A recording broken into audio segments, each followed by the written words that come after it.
Вітаю вас, дорогі друзі. Як ваші справи? Чи ви нормально мене чуєте, чи все гаразд із картинкою? Треба протерти окуляри. Такс. Одразу на початку маю сказати, що вам однозначно варто задонатити на священний русоріз.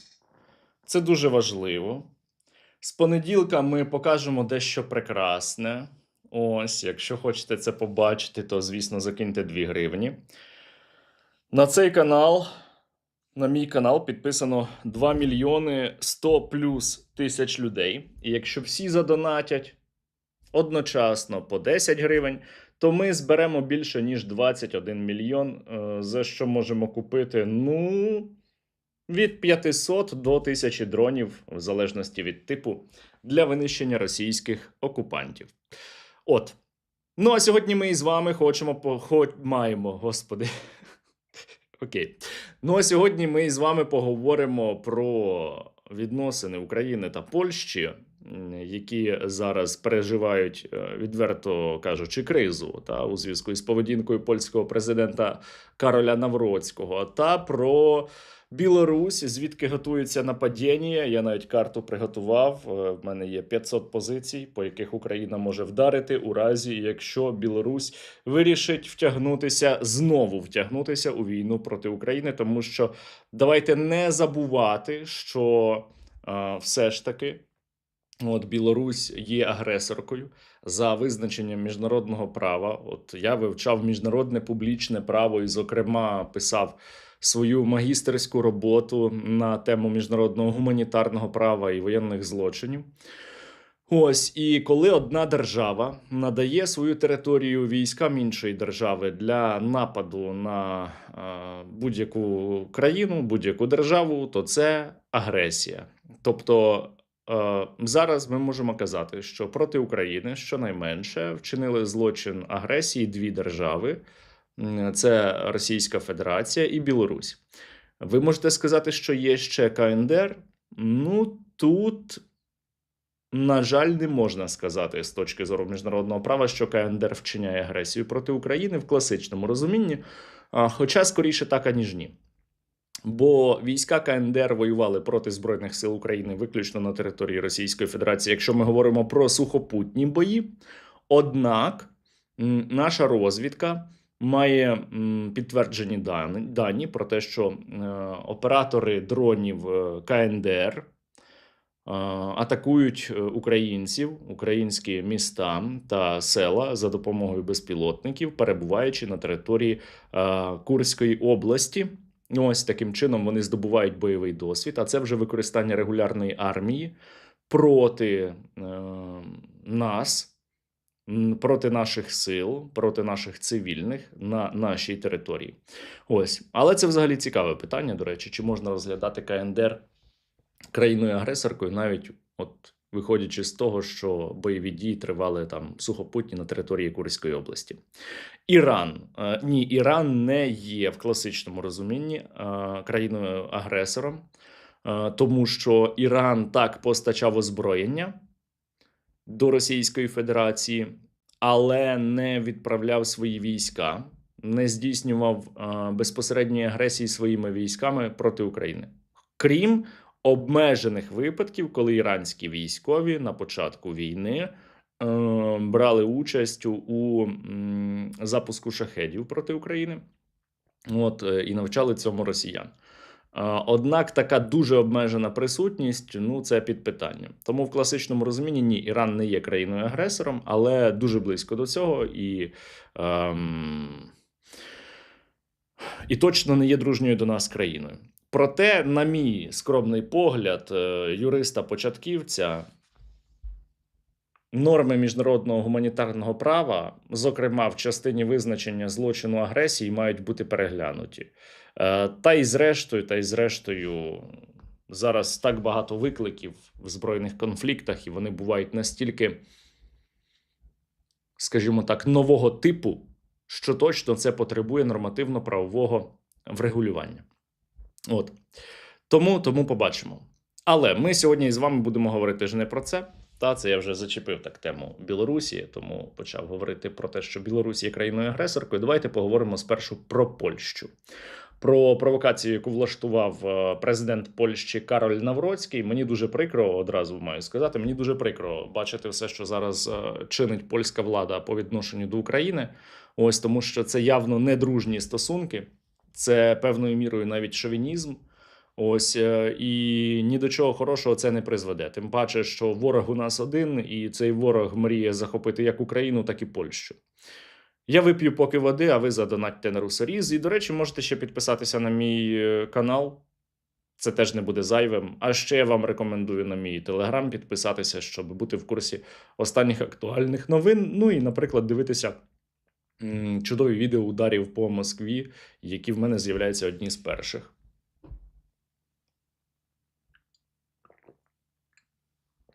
Отже, давайте почнемо із самого початку. Польща за останні кілька років займається політичним шантажем.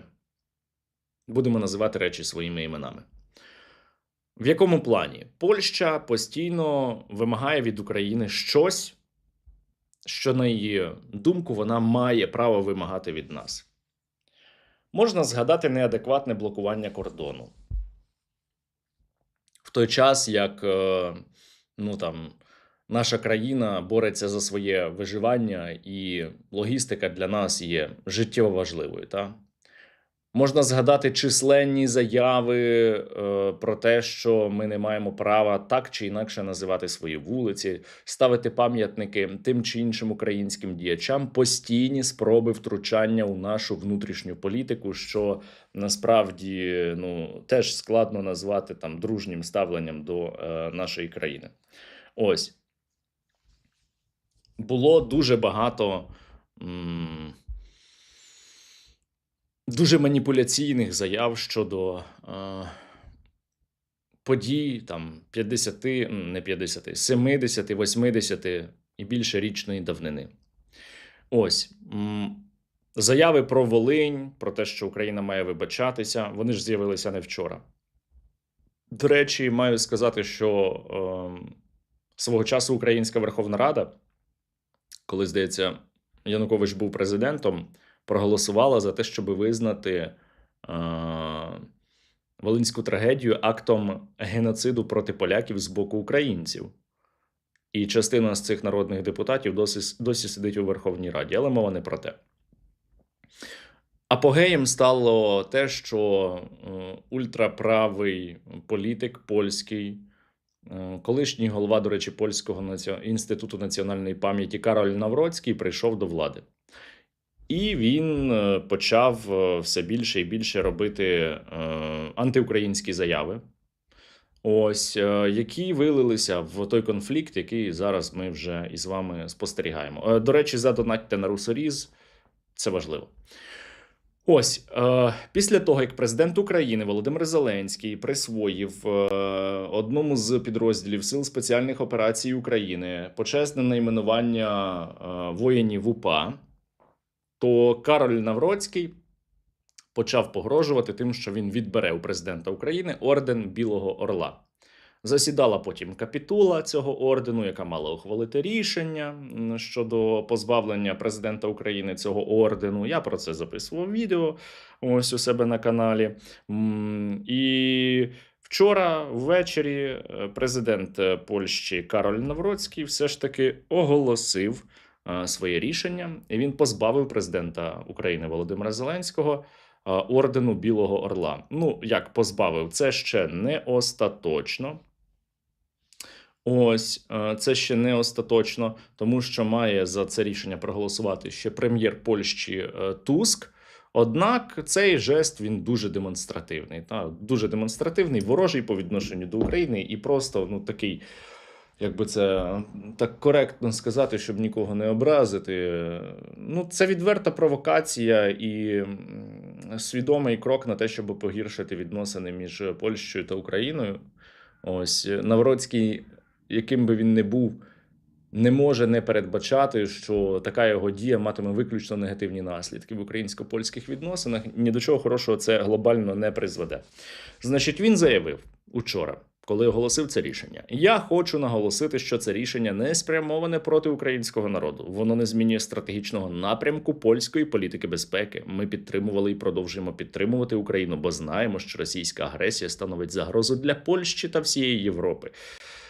Це дуже лицемірна заява, тому що вона не має нічого спільного із реальністю, тому що, знову ж таки, цей акт Кароля Навроцького, він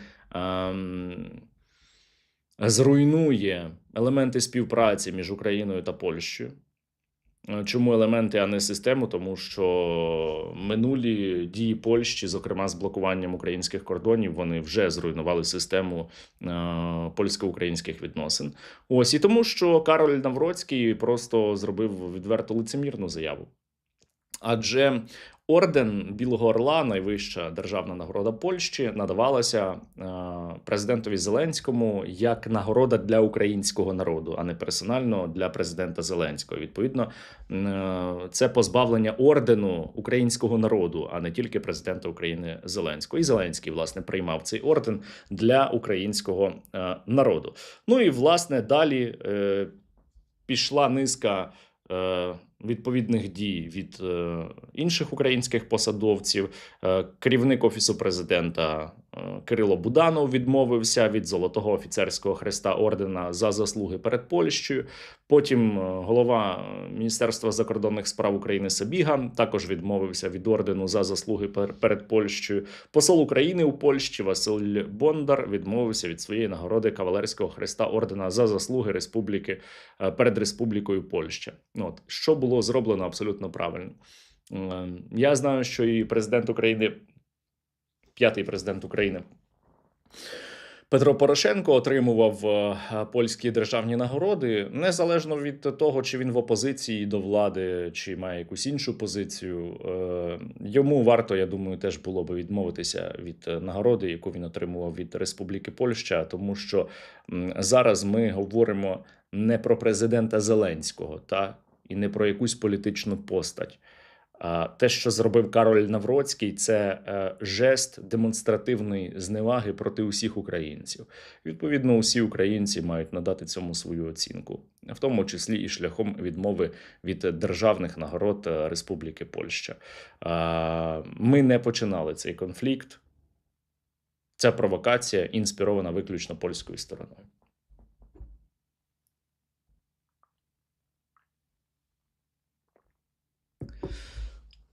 Разом з тим, щоб підкреслити лицемірність дій Кароля Навроцького, я маю відзначити, що орден Білого Орла досі, наприклад, по сьогоднішній день залишається у лідера фашистської на той час Італії Беніто Муссоліні, у Єкатерини II, а також у Дзержинського.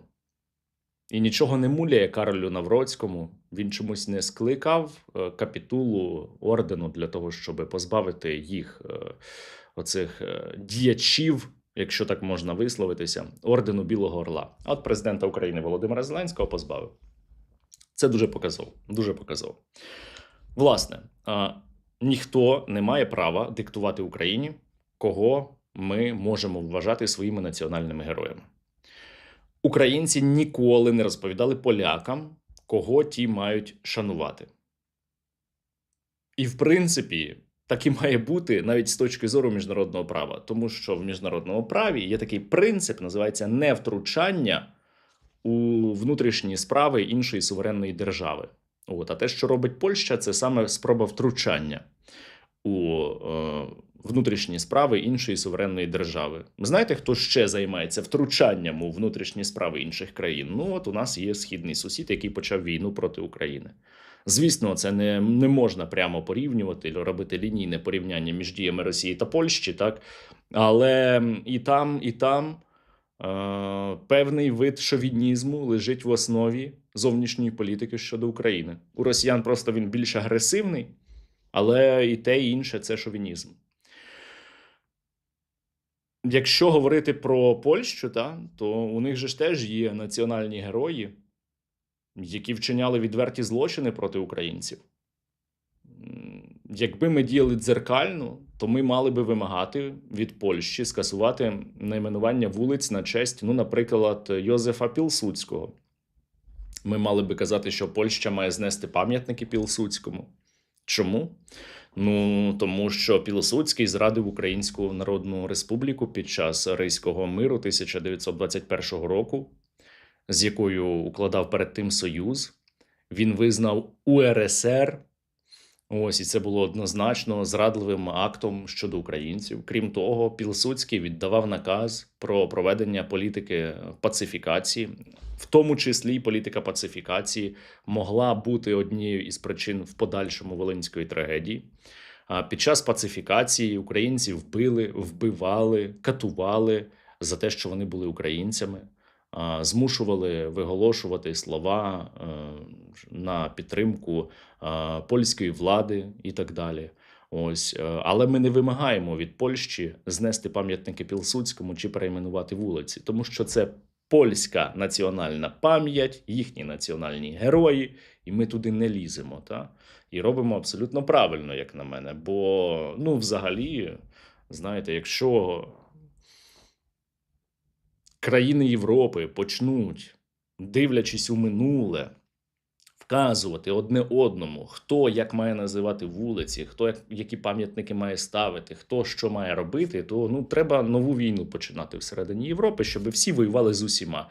Тому що раніше всі воювали з усіма, раніше багато країн Європи, зокрема в середньовіччі, вчиняли абсолютно нелюдські злочини. Ось, і ну, ніякого Європейського Союзу тоді теж не мало би існувати станом на сьогодні. От. Крім того, можна ще згадати, що армія Крайова, польська, вчиняла неодноразово акти, які можна назвати геноцидальними щодо етнічних українців. Я наводив багато прикладів під час одного зі своїх випусків, але можна згадати різанину в Сагрині, ось яку організували підрозділи армії Крайової та батальйонів хлопських. Це було в 44-му році, під час ще Другої світової війни. Тоді жертвами цієї різанини стали понад 1200 українців. Різанина супроводжувалася спаленням житлових будинків, закиданням підвалів гранатами, вбивствами, багнетами українських жінок та дітей. Що роблять поляки із армією Крайовою? Вони її шанують. Анджей Дуда свого часу, коли приїздив до Києва, колишній польський президент, то в його охороні був чоловік з патчем армії Крайової, і він прибув з ним у Київ. Що, нам треба було не пустити його? Чи зробити демарш і відмовитися від візиту президента Польщі? Ні, ми цього не робили. Хоча, звісно, ну, якби ми діяли дзеркально, як роблять поляки, ми мали би так вчинити. Але ми розуміємо, що у нас сьогодні зовсім інші є пріоритети. Нашим ворогом є Росія, спільним ворогом і поляків, і українців є Росія. Ось. Крім того, якщо вже ми говоримо про Волинь, то Україна неодноразово вибачалася офіційно. Президент Зеленський, здається, навіть це робив також щодо Волинської трагедії. Від нас вимагали пустити польську делегацію для того, щоб вона займалася розкопками на Волині. Ми пустили. Вона не знайшла масових поховань, які шукала. Але ми все одно вибачилися, тому що ми цінуємо відносини з іншими країнами. Добрі відносини, добросусідські відносини, а не зверхні відносини з елементами шовінізму. Тому що так, це частково шовінізмом і є, бо переконання президента Польщі, що він може диктувати нам нашу внутрішню політику, це і є шовінізм. Закиньте на русоріз. Хто не Кароль Навроцький, закиньте на русоріз.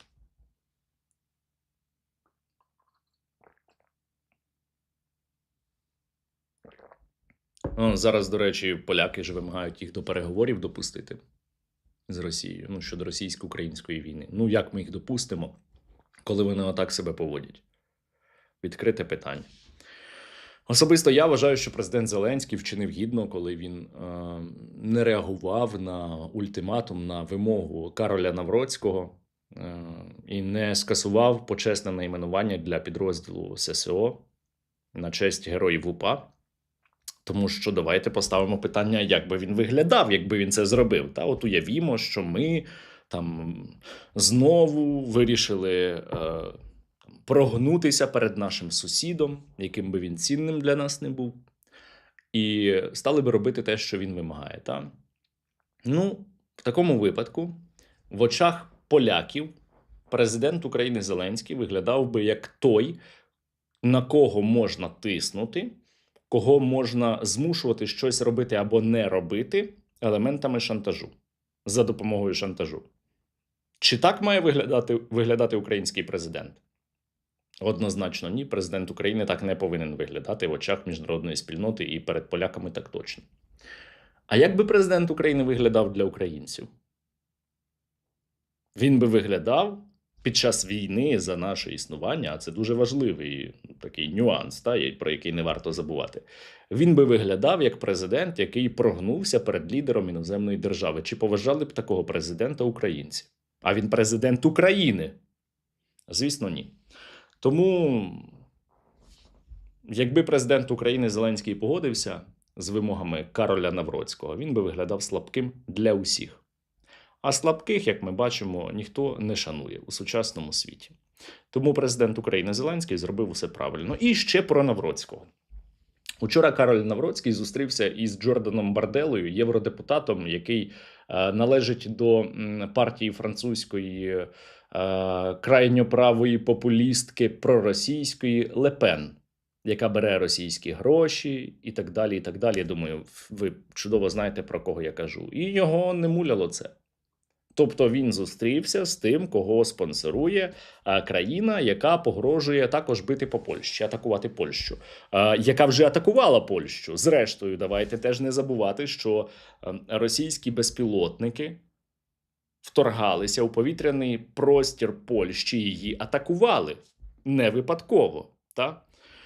І зрештою це не завадило зустрітися Навроцькому із представником партії Марін Ле Пен. Це дуже показова ситуація. Дуже показова ситуація. І ще, що я маю сказати, дорогі друзі. Я маю сказати про реакцію самих поляків. Я ж не можу говорити про в цілому реакцію всіх поляків, бо я не проводив відповідних соцопитувань. Але в мене, принаймні особисто, уся стрічка забита критикою президента Кароля Навроцького з боку поляків. Є, звісно, ті, хто його підтримують, не без цього, але от, наприклад, польський журналіст Ярослав Курський, він, здається, це сказав ще раніше, не сьогодні, сказав, що на них падають бомби. Чи справді ми є пупом світу, щоб думати, що все обертається навколо нашої травми і наших справ? Вони борються за нашу свободу. Дуже влучний вислів. І ще один поляк написав, що Навроцький щойно виключив Польщу з ухвалення рішень щодо майбутнього регіону та його власного. Ніхто не запрошуватиме до розмов про Україну регіон та регіон того, хто не є союзником України.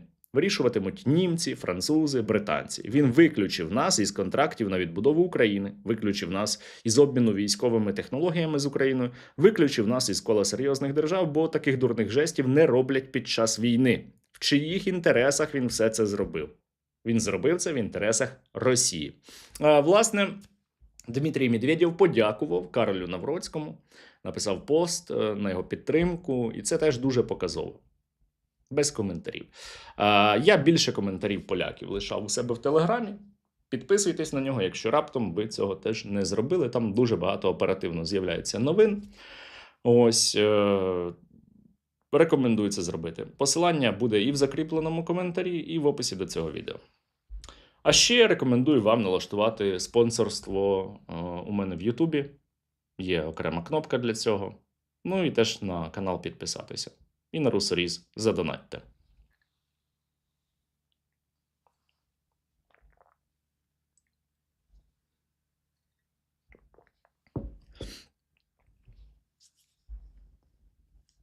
До речі, я дивився цікаве дослідження соціологічне. про ставлення поляків до українців, і чим більше минає часу, тим це ставлення гірше. От у 22-му році 25% поляків мали негативне ставлення до українців. В 23-му вже 17%, а далі 30-38%, у 26-му році 43%. Тобто майже половина поляків мають негативне ставлення до українців. На це впливає багато факторів. Давайте теж говорити про те, що і наші співвітчизники інколи не святі.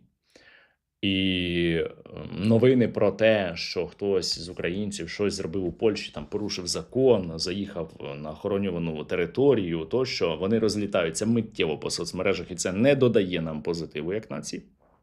Ось. Але значну роль відіграла також і антиукраїнська пропаганда, яку, зокрема, партія Навроцького і сам Навроцький поширюють у Польщі, щоб вони там насправді не говорили.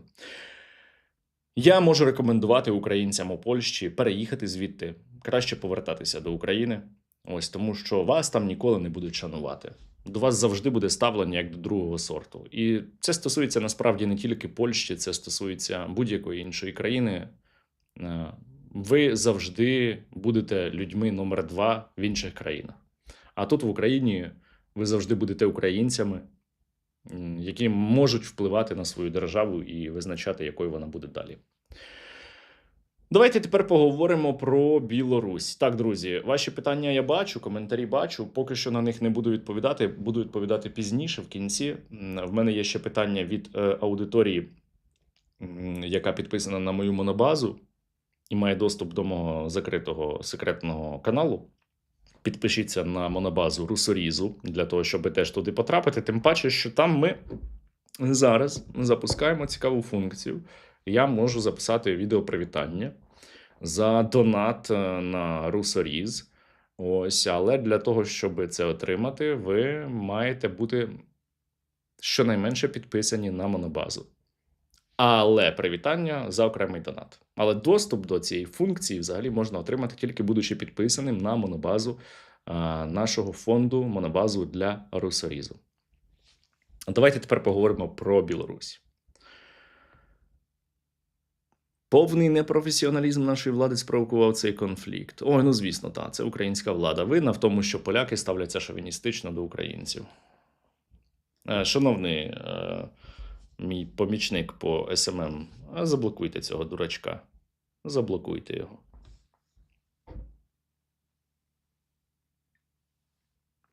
В коментарях пишуть, що білих орлів також мають Кучма, Ющенко і Порошенко. Ну, от було б добре, щоб вони всі відмовилися від нагород. Якщо ви підписані на нашу монобазу для Русорізу, то зайдіть в налаштуваннях і раптом не маєте доступу до мого закритого каналу. Зайдіть в налаштуваннях і там буде розділ нагороди, і там зможете отримати доступ до закритого каналу. Ну, а тепер давайте поговоримо про Білорусь. Про Білорусь, звідки готується нападіння. Про Білорусь, яка межує із Польщею, яка влаштовує постійно теж провокації проти Польщі, і чий повітряний простір використовувався теж для атак проти Польщі. Білорусь останнім часом поводиться нечемно. Ну, як сказати, частково чемно, частково ні. Протягом останніх місяців є багато заяв, в тому числі від президента України Зеленського, про те, що Путін намагається втягнути Польщу у війну проти України. Шляхом надання знову території, або для проведення наступальної операції, або багато може бути варіантів. І на цьому тлі президент України робить гучні заяви, а Лукашенко робить заяви у відповідь. От із останнього, що я можу навести, була цікава заява Лукашенка, де він сказав, що Білорусь буде дуже вразливою, якщо українські війська почнуть атакувати нашу територію, як Росію. Це одна з причин, чому наша країна не буде вплутуватися у російсько-українську війну. Лукашенко тверезо оцінив свої перспективи у разі, якщо Україна почне використовувати Deep або Middle Strike дрони для атак на територію Білорусі, на не таку велику територію. Наші дрони літають на 2000 кілометрів всередину так званої Росії, Білорусь значно менша. І, в принципі, ми можемо влаштувати Білорусі реальне пекло у разі, якщо та знову доєднається до збройної агресії проти України.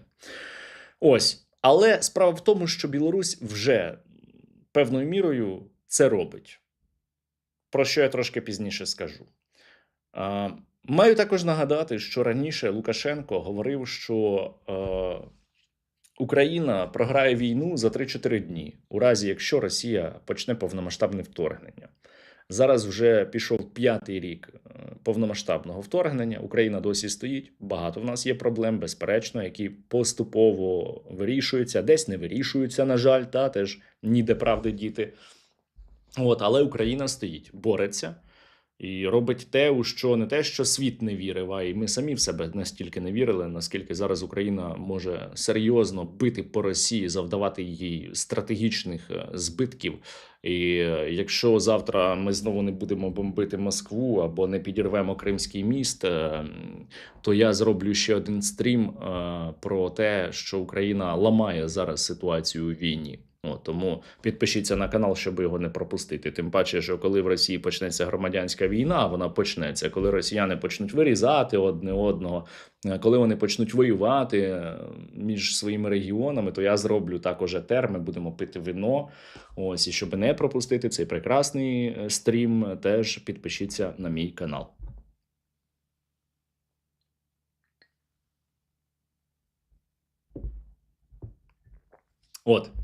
Ще одна цікава заява була з боку Лукашенка. Він вибачився перед президентом України Зеленським. І це до речі, про те, чому ми маємо демонструвати силу. Чому ми маємо не пропускати кожен удар, навіть словесний, у бік України, і завжди давати відповідь, тому що шанують і поважають лише сильних у цьому світі. Україна має бути сильною для того, щоб існувати. Значить, Лукашенко вибачився перед президентом України Зеленським і сказав, що якщо Володимир образився, я прошу вибачення за слова. Десь покурив, десь поколовся, це казав раніше він на адресу Зеленського. Не треба було їх говорити, враховуючи те, що він все ж таки воює. Бачите, коли Україна почала палити Москву, коли Україна почала бити по російських НПЗ і спричинила, просто небачений раніше дефіцит пального всередині країни бензоколонки, то Лукашенко раптом почав поважати Зеленського і вибачатися. Такого неможливо було уявити ще рік тому. Але Зеленський, у свою чергу, сказав, що ми робимо все, щоб у русських не було можливості продавати нафту і давати, відповідно, дизель і нафту своїй армії. Білорусь сьогодні головний постачальник, чи один з головних постачальників для російської армії. Чи можна це зупинити? Я впевнений, можна. Я впевнений, що це в його силах, і саме він це контролює. Значить, що мав на увазі президент України Зеленський? Зараз у росіян є критичний дефіцит бензину і з'являється дефіцит дизеля. Про наслідки цього я говорив під час попередньої трансляції, і зараз можу коротко повторити, що це тиск на економіку, зростання інфляції, тому що дорожче перевезення усіх продуктів, усіх товарів. Це також і зростання соціальної напруги, і удар по російському сільському господарству, тобто це знову удар по економіці, тому що зараз сезон, коли має працювати сільськогосподарча техніка, а як вона буде працювати, якщо нема дизелю? А дизель іде в пріоритетному порядку зараз у російські танки. Авіаційне пальне йде передусім у російські бойові літаки. І, звісно, в наших інтересах поглиблювати цей дефіцит. І ми маємо працювати над тим, щоб ще більше, ще складніше було росіянам надалі. І в цей самий час Білорусь надає росіянам пальне. Звідки вона його їм надає? З Мозирського нафтопереробного заводу. До речі, шляхи транспортування йдуть не так, щоб дуже далеко від кордонів з Україною. Ми можемо навіть перерізати цю логістику значною мірою або її ускладнити, завдаючи ударів по території Росії. Не обов'язково атакувати для цього Білорусь. Але Білорусь надавала іще росіянам багато снарядів, багато бронетехніки, танки, багато інших озброєнь.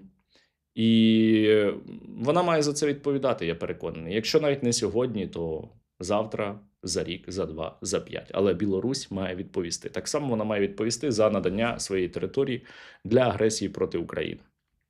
Але президент України зробив іще одну заяву. Я не ображаюся на слова Лукашенка, але вздовж прикордонних з Україною областей є техніка, яка коригує вогонь по українському населенню. Тижня вистачить на те, щоб її зняти, вимкнути. Інакше це зробимо ми. Це абсолютно правильна заява. Чому це правильна заява? Тому що дійсно Білорусь надає свою військову інфраструктуру зараз для атак проти України.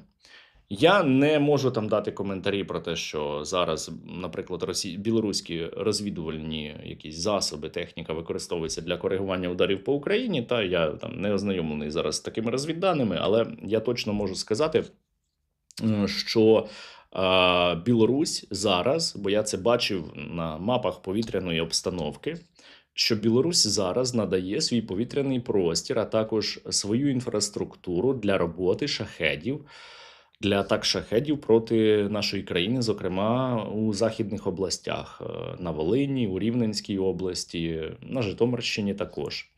От. Там є ретранслятори сигналу, які включені до меж мережі.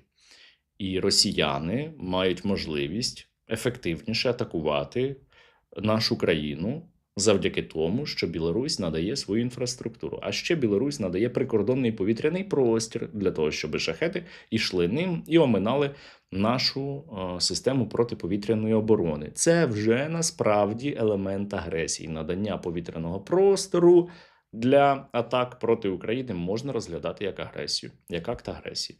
Ось, якщо вже на території Білорусі елементи її військової інфраструктури використовуються для ударів по наших людях, то ми маємо, звісно, робити все для того, щоб це припинилося. На заяву Зеленського вже відреагував тимчасово живий пропагандист білоруський Азарьонок і сказав оце.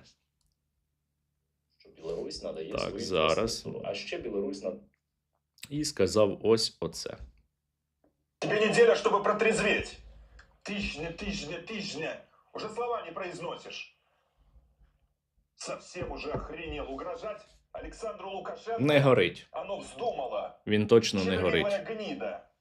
Александр Лукашенко летал под бомбы НАТО, тогда, когда у тебя еще писюн не вырос, на рояле играть. Александр Лукашенко выстраивал армию и оборону и ракетные войска, когда ты на Первом канале для Соловьева танцевал вместе с Галкиным. Ну, коротше, як ви зрозуміли, він не горить, не бомбить абсолютно. Та? Ось.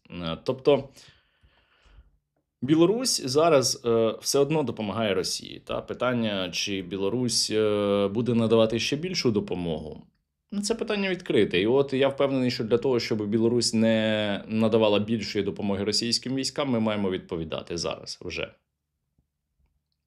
Росіяни ж, у свою чергу, намагаються втягнути Білорусь у ширший конфлікт проти України. Як вони це роблять? За допомогою старих добрих провокацій. І нещодавно, буквально 3 дні тому, одна така провокація сталася. Ви поки закиньте на русоріз, а я вам розповім зараз про неї. Значить, 17 червня у Брянській області невідомий дрон атакував автобус, який їхав із Республіки Білорусь з дитячою футбольною командою. Це було на глибині за 50 кілометрів точно від українського кордону. Одразу після цього, там загинула, здається, жінка, і кілька дітей були поранені. Одразу після цього почалася буквально інтенсивна інформаційна скоординована кампанія. Буквально там за першу годину після інциденту вже виступило Міністерство закордонних справ Росії. Через 4 хвилини виступила прокуратура. І ще через 18, навіть менше, через 17 хвилин виступив омбудсмен, російський омбудсман. І ще в цей самий час депутати Держдуми почали, так званої Госдуми, почали це коментувати. За півгодини після цього виступило Міністерство закордонних справ Білорусі. В той же день почав виступати Дмитрій Пісков. Білорусі, так звана Росія, назвали події терористичним актом, звинувативши Україну при цьому і зажадавши вичерпних пояснень. Ось. Але справа в тому, що Україна не здійснювала цієї атаки. Навіть якби ми в Брянській області атакували би якийсь транспорт, який їхав би з території Білорусі, це були б бензовози, тому що нам важливо зупиняти потоки пального, які йдуть потім в російську військову техніку. Але Служба безпеки України опублікувала документ, згідно з яким РС ОШ ЕНЦ, регіональний сегмент оперативного штабу Єдиного національного центру, не фіксував БПЛА в районі інциденту. За довідкою, яку було опубліковано, на момент надходження інформації, фіксації прольотів БПЛА в Почепському районі Брянської області не було. Черговий по радіолокаційному батальйону Супоніво фіксації в місці інциденту не підтверджує. Черговим 32-ї дивізії фіксації прольотів безпілотників на даній ділянці під час інциденту також не підтверджуються. Засобів ураження противника на місці інциденту не фіксувалося. Ось, довідка від 17.06.2026 за підписом СВ Кліменкова. Я переконаний, що росіяни здійснили цю атаку на автобус саме для того, щоб дати Білорусі, якщо прямо зараз не казус белі, то принаймні підготувати інформаційне підґрунтя для майбутнього казусу белі з боку Білорусі для подальшого втягнення, активнішого втягнення, маю підкреслити, у війну проти України, тому що так чи інакше Білорусь вже допомагає росіянам воювати проти України. Ось. Чи є загроза, давайте відповім на важливе питання, чи є загроза наземного вторгнення з території Білорусі, білоруської або російської армії станом на зараз? Ні, такої загрози немає. Чи є звідти загроза безпілотників, атак безпілотників? Так, частково вона присутня.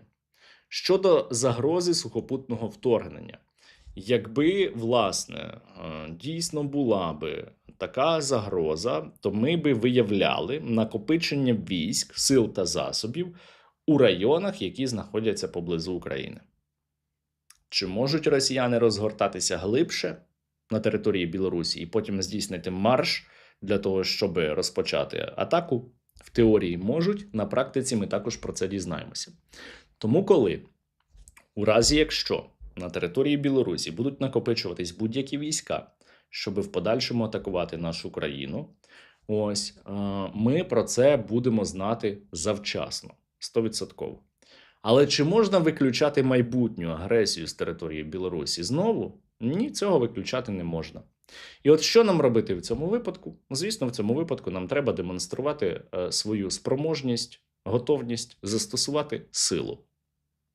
Бо мерзенний виродок і воєнний злочинець Лукашенко розуміє тільки мову сили.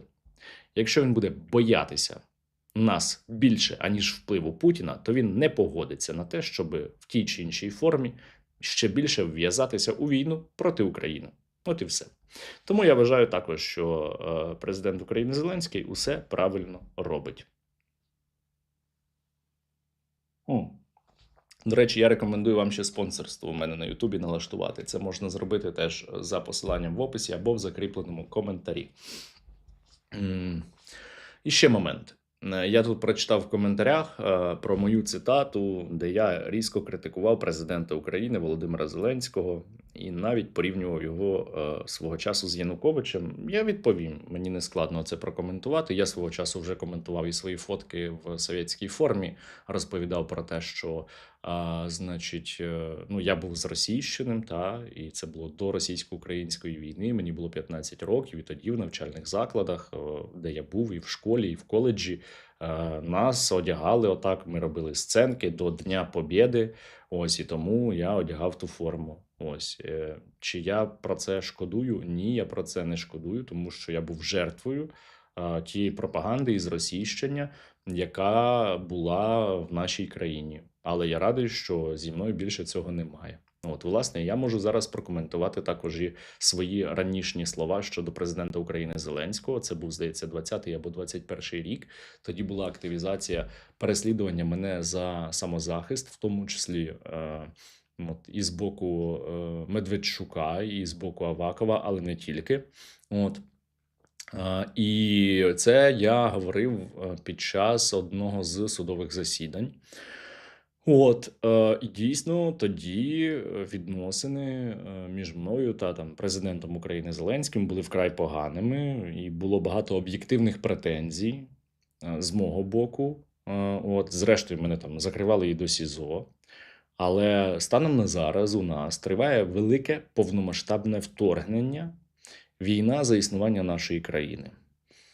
Яку б думку я не мав щодо президента України Володимира Зеленського станом на сьогодні, він головнокомандувач Збройних сил України, і від його перебування на посаді, від ефективності його дій в частині оборони нашої країни. В мене теж є багато питань до внутрішньої політики, але в частині оборони нашої країни, сьогодні ми всі маємо діяти як один для того, щоб відбити російську агресію і щоб перемогти у війні за існування нас як держави, нації і кожного як індивидів окремо. І тому я вважаю, що сьогодні з метою збереження нашої держави ми всі, навіть ті, хто один одного могли ненавидіти, маємо співпрацювати і допомагати знищувати ворога. Коли ми не можемо цього робити? Ми не можемо цього робити виключно тільки в тих випадках, коли йдеться про державну зраду або про якісь дуже тяжкі злочини проти нашої національної безпеки та оборони. У всіх інших випадках ми так чи інакше, українці, повинні взаємодіяти і працювати над тим, щоб ворог був знищений. Потім, коли ми переможемо, а ми переможемо, я в цьому впевнений, ми можемо сратися, називати одне одного як завгодно, будемо багато протестувати і так далі. Буде проти чого протестувати. А зараз ми всі маємо перемогти Росію. І я б через себе переступав неодноразово під час цієї війни через свою особисту думку, особисту позицію інколи, розуміючи, що збереження держави сьогодні – це пріоритет номер один. Ми можемо як завгодно воювати одне проти одного, але який це матиме сенс, якщо ми будемо мати уряд в екзилі? Цього не можна допустити. Така моя думка.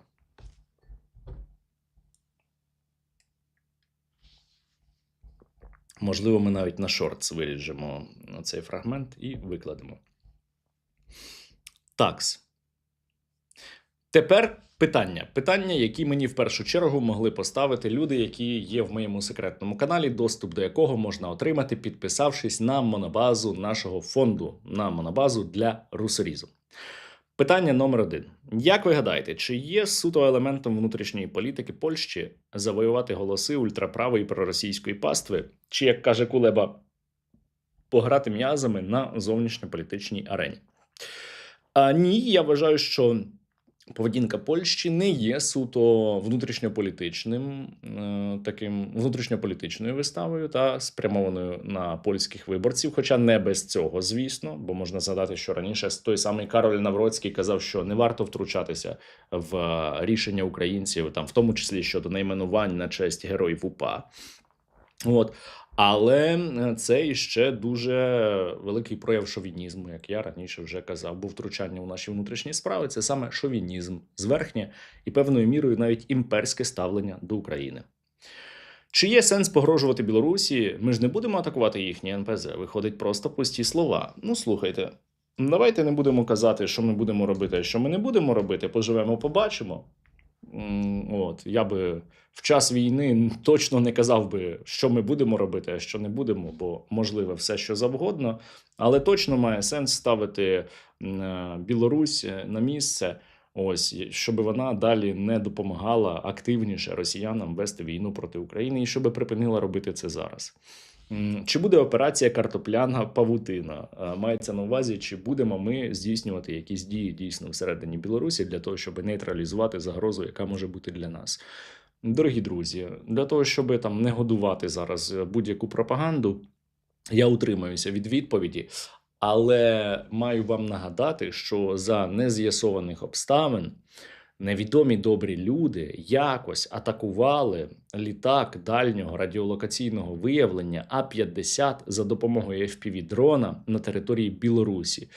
Цей літак використовувався в повітряному просторі Білорусі для того, щоб наводити ракетні удари і дронові удари проти нашої країни. І з неймовірних причин боєприпас на дроні вибухнув прямо на його антені. Після того росіяни забрали свій сраний А-50 і перестали його використовувати в повітряному просторі Білорусі проти України. Ось. Тому статись може все, що завгодно, але, звісно, ми за мир, ми проти війни і так далі. На якому етапі зараз армійська реформа? З якими проблемами зіткнулося міністерство у впровадженні реформ? Тема дуже чутлива, тому коментуватиму обережно. Армійська реформа зараз на самому початковому етапі і на першому її етапі, відповідно, буде ще дуже багато коригувань цієї реформи. Ось, але вона однозначно буде продовжуватися. У липні очікуємо другого етапу армійської реформи або трансформації сил оборони, в тому числі в частині мобілізації.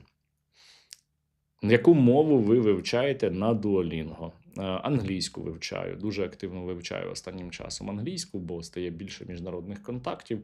Ось і треба добре нею володіти. Раніше в мене такої потреби не було, поки я займався виключно благодійним фондом і поставками дронів на фронт. А зараз, коли і в тому числі по роботі в міністерстві треба підтримувати контакти з іноземцями, то я активніше став вивчати англійську.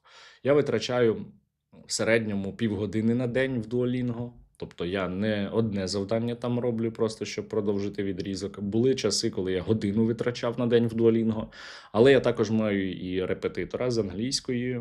Починав з одного заняття на тиждень, потім 3 заняття на тиждень, зараз уже 4 заняття на тиждень у мене з англійської.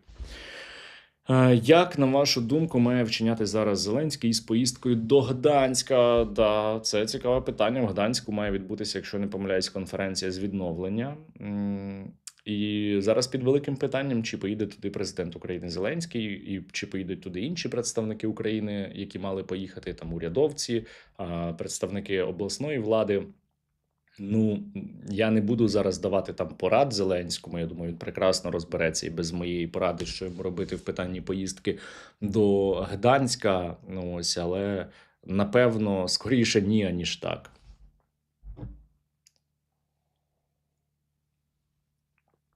Як вдарити по тій техніці в Білорусі, що казав Зеленський, щоб випадково не відкрити другий фронт?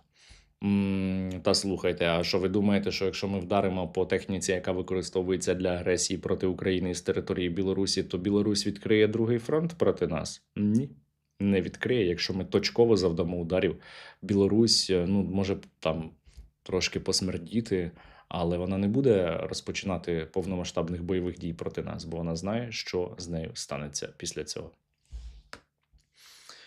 Багато вас і Федорова тегали в Твіттері під постом іноземця-добровольця стосовно організації служби для громадян інших країн. Чи ви це помітили? Так, я це помітив. Учора я з ним зв'язався, взяв його контакти, передав до заступника міністра оборони, одного із заступників, вони мають продовжити комунікацію. Як має відповісти Зеленський на позбавлення його нагороди? Відправити її новою поштою до Польщі, переплавити на кулю чи застрелити росіян цією кулею тощо?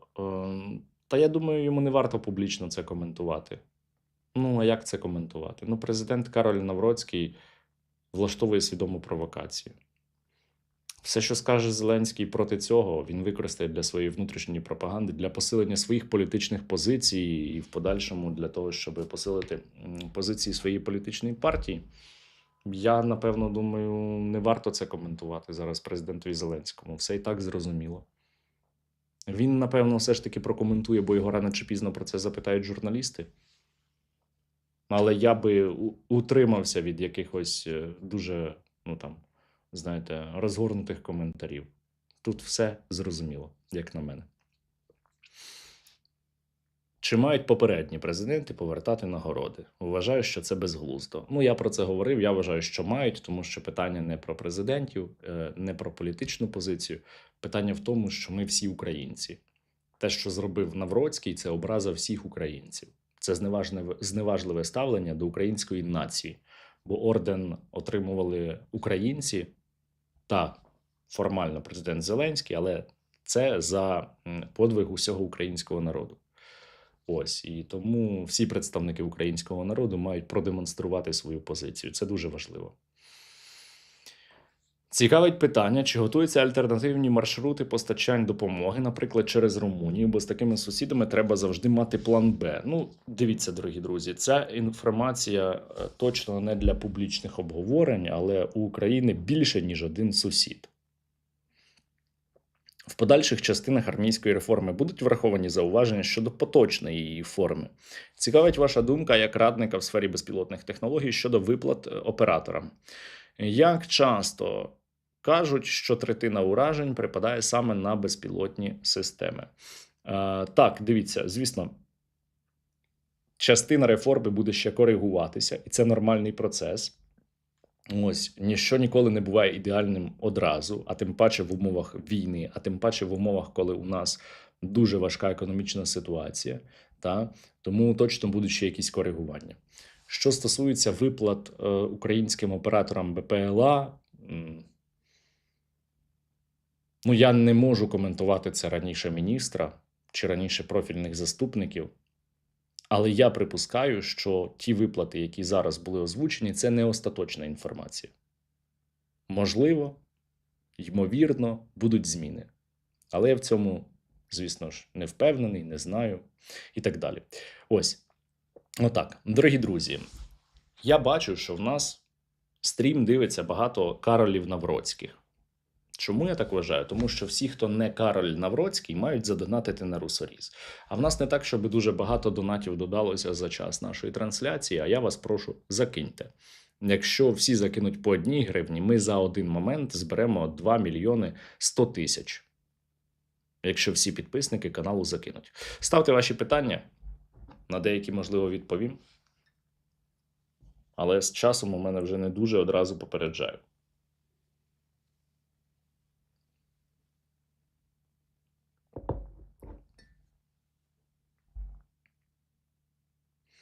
Реформа і ні слова про ТЦК? Бусифікація так і буде? Ні. Я вже говорив про це, що другий етап армійської реформи буде включати в себе зміни щодо мобілізації. І він має попередньо розпочатися в липні.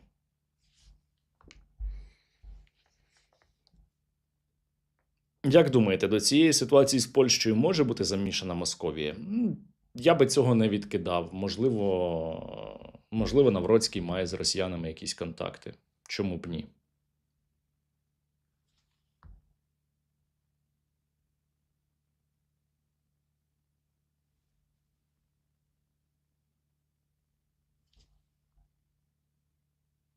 Де можна замовити фламінго, яка у вас на фоні? Оцю? Ніде. Але може колись я раптом її розіграю після якогось гарного удару по Росії. Подивимось. Чи вийдемо ми на кордони 91-го року за 3 роки? Я би формулював питання не так.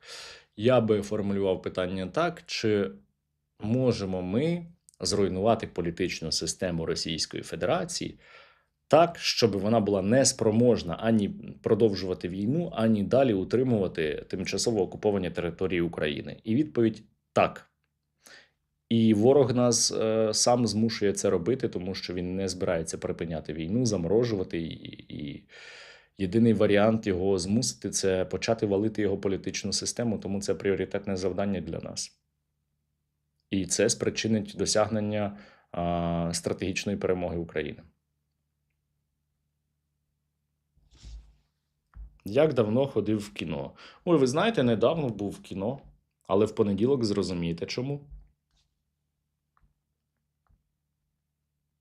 Сергію, щодо мобілізації в Росії, цікаве ваше ставлення. Якщо завтра ми не розбомбимо Москву і не підірвемо Кримський міст, я зроблю стрім, де поговоримо також і на цю тему.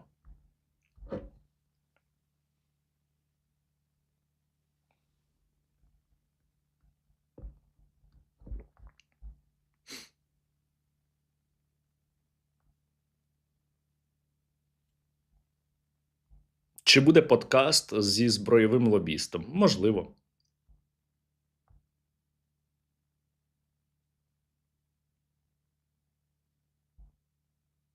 Чи будуть якісь зміни до законодавства, щоб полегшити отримання громадянства іноземцям, які воюють за Україну? Не знаю, але я точно за це виступаю і дякую, що написали. Я це питання буду підіймати. Нагадую, що хто Навроцький, той не донатить на Русоріз. Думайте. Коли Кримський міст? Ну, слухайте, ну ви хочете, щоб я тут анонсував прямо? Ви все побачите, коли це станеться. Чи вірите ви, що території можна повернути дипломатичним шляхом? Ні, я не вірю в це. Я вірю, що наші території можна повернути шляхом розвалу Росії. Чи в курсі ви, що ТЦК катують людей? Так, я бачу, звісно, що в нас з ТЦК є величезні проблеми, тому, власне, під час трансформації Сил оборони будуть серйозні зміни щодо мобілізації.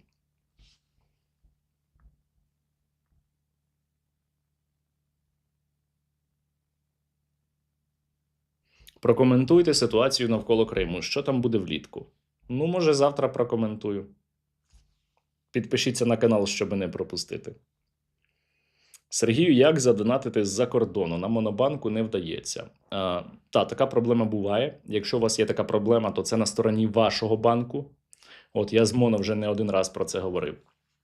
Що я рекомендую? Забийте спільнота Стерненка в пошук. Вам видасть сайт нашого фонду. Натискайте кнопку «Задонатити», або посилання на цей сайт є в описі до цього відео і в закріпленому коментарі буде. Ось, або, можливо, зараз мій адмін скине посилання ще в чатик. І там будуть всі реквізити. Там ви можете здійснити банківський переказ напряму на реквізити. Ви можете закинути на PayPal, але він тільки для нелетальних закупівель. Ось, тобто для захисту нашого неба передусім. Ви можете закинути через сервіс, зараз я скажу, як він називається, щоб не затупити. Коротше, там є декілька ще варіантів, як ви можете задонатити, в тому числі з-за кордону. Ось, а ще там є підписка на нашу монобазу для Русорізу. А ще є, дуже важливо, до речі, про це маю сказати, підписка для спонсорування нашої операційної діяльності, бо ми не беремо з донатів на дрони кошти для того, щоб платити людям зарплати, наприклад, і це теж дуже важлива ця підписка. Чи є приватна Русоріз? Так, є картка, є конверт на Русоріз, можете закинути. Чого YouTube коменти не читаєте? Слухайте, ну ви справді думаєте, що в мене є на це час? Дивіться, чим я займаюся? Ютубом кожен день. Кожен день. Навіть коли не те, щоб маю на це час. Працюю в фонді. Дуже багато роботи там. Дуже багато зараз інноваційних проєктів. Я сподіваюся, що ми вийдемо на такий темп роботи, що кожні 2-3 місяці ми будемо давати якусь інновацію для війська. І робота в Міністерстві оборони. Як ви гадаєте? Чи є в мене час читати коментарі в Ютубі? Ну, я інколи можу побачити якийсь коментар випадково і щось на нього відповісти. Але зазвичай, вибачте, я просто не встигаю. Можливо, Степаненко або Стеценко цим займуться, але я, Сергій Стерненко, не встигаю. Даруйте.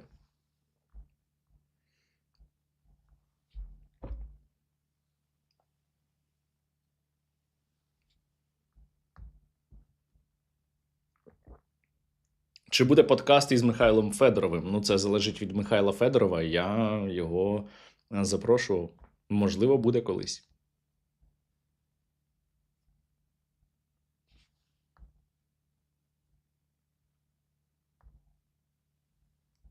Чому Україна не бомбить лікероводочні заводи? Ну, це, до речі, цікаве питання, я його підніму.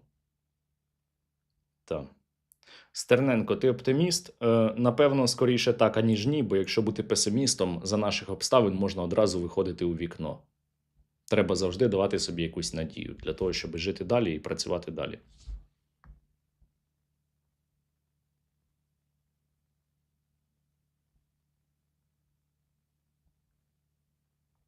Сергію, скільки, на твою думку, ще вистачить економіки росіян? Ну, це цікаве питання. Я проводив вже кілька подкастів з українськими економістами, в тому числі.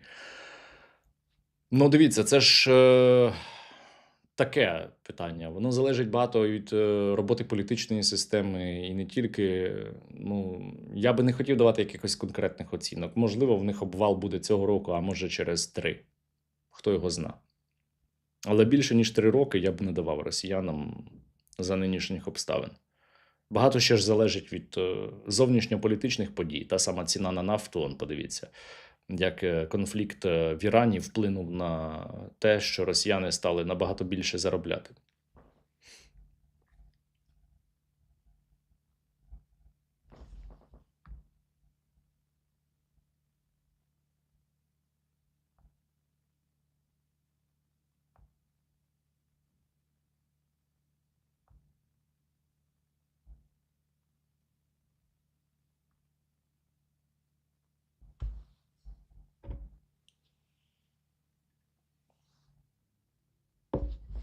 Ой, дорогі друзі, ну багато вже повторюваних питань. На деякі я не можу вам відповісти, на жаль. Такс. Тому, напевно, будемо завершувати.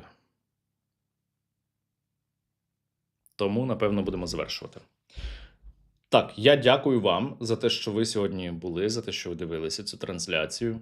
Постараюся завтра зробити іще одну. Донатьте на Русоріз, допомагайте нашому війську, любіть Україну і слава Україні!